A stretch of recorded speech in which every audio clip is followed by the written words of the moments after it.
heading to UCLA, where there are some reports of a new protest happening this morning. Gigi Graciette is live in Westwood to fill us in. Gigi. That's right. We're at Kerckhoff Plaza, where protesters have now put up some barriers and a padlock. And this is basically a continuation of the protest that we saw here on UCLA's campus. Joining me now live is Ethan. He is a PhD student here at UCLA. Ethan, what is the message you're trying to send today again? We're here because the UC still has not divested the $32 billion that they invest in arms, occupation, and genocide, supporting Israel's attack on the Palestinian people. That may be acceptable to the UC administration. That may be acceptable to Gene Block to have blood on their hands. But the students, the workers, the faculty, allies, we find that morally reprehensible. So we will continue fighting, doing what we can to pressure the school to divest that money out of genocide. Now, early May, we had almost 200 arrests. They declared it an unlawful assembly. Chances are they're going to do the same again. What are you going to do when that happens? Well, the students aren't scared. The workers aren't scared. You know, it's worth putting things on the line to save lives, right? So we will be here. We will continue being here.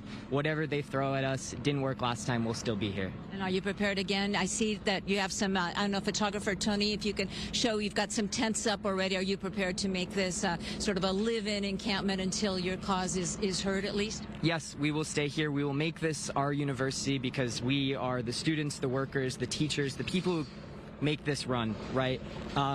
Gene Block, the UC administration, Michael Drake, they sit in meetings all day. They don't teach the students. They don't learn. They don't educate. We're here because we care about Palestine. We care about Gaza.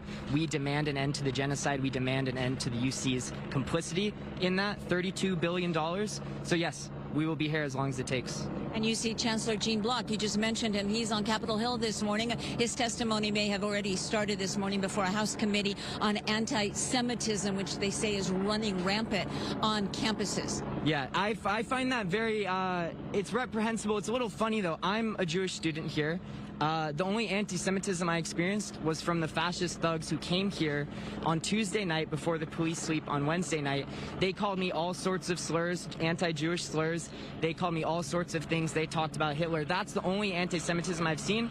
The school does not care about that. The school is not prosecuting those people. We got arrested, right? The students, many of whom were Jewish, who were here in this encampment. We had a Seder in here. We celebrated Shabbat in here. What Gene Block is saying, I have not seen that.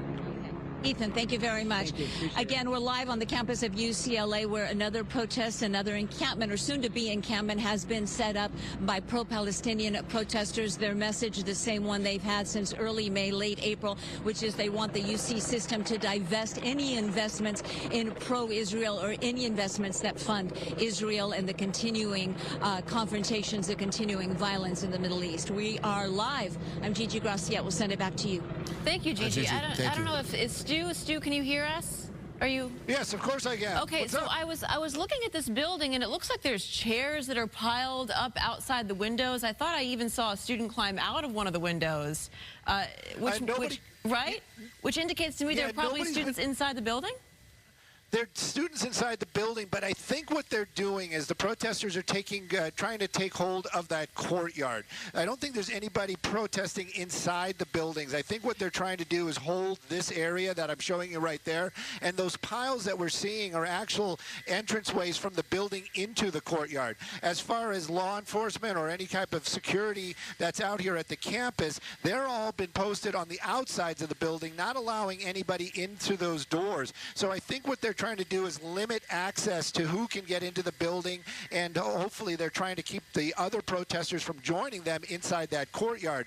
But as you said, they're definitely moving stuff around. They are definitely barricading the area. We are seeing some actual chicken wire being put up. That's what that roll is right there. And we saw students or protesters actually trying to cut and try to put some of that chicken wire over some of these windows, which I don't know if they open or not.